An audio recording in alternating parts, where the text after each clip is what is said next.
குருபியோ நமக. அனைவருக்கும் வணக்கம். என் பெயர் ஸ்ரீலயா. நான் 8ஆம் வகுப்பு பிரிவிலிருந்து வந்துள்ளேன். இயற்கையோடு இணைந்து வாழ்வதே தமிழரின் வாழ்க்கை முறையாகும். இயற்கையை வணங்குவது தமிழர் மரபு. தமிழர் கொண்டாடும் விழாக்களில் சிறப்பானது பொங்கல் விழா. பொங்கல் விழாவை தமிழர் திருநாள், உழவர் திருநாள், அறுவடை திருநாள் என்று பல பெயர்களால் அழைப்பர்.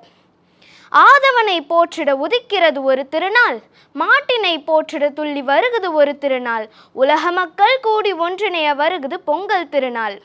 மார்கழி மாதத்தின் கடைசி நாள் போகி திருநாளாக கொண்டாடப்படுகிறது. பழையன கழிதலும் புதியன புகுதலும் என்ற வரிகளுக்கேற்ப வீட்டில் உள்ள பயனற்ற பொருள்களை நீக்கி வீட்டை தூய்மை செய்யும் நாளே போகி திருநாளாக கொண்டாடப்படுகிறது. தை மாதத்தின் முதல் நாள் பொங்கல் திருநாள். வாசலில் வண்ண கோலமிட்டு மாவிலை தோரணம் கட்டி புத்தாடை அணிந்து புத்தரிசியோடு வெல்லம் முந்தரி சேர்த்து பொங்கலிட்டு பொங்கலோ பொங்கல் என்று அனைவரும் சேர்ந்து மங்கள ஒளி எழுப்பி சூரியனை வணங்குவர். பொங்கலுக்கு அடுத்த நாள் மாட்டுப்பொங்கல். மாடுகளை அலங்கரித்து பொங்கல் வைத்து வழிபடுவர். மாட்டுப்பொங்கலுக்கு அடுத்த நாள் காணும் பொங்கல். காணும் பொங்கல் அன்று உறவினர்களை சந்தித்து ஆசி பெறுவர்.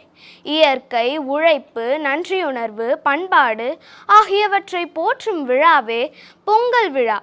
தை பிறந்தால் வழி பிறக்கும் என்று கூறி அனைவருக்கும் இனிய பொங்கல் நல்வாழ்த்துக்களை தெரிவித்துக் கொள்கிறேன். நன்றி.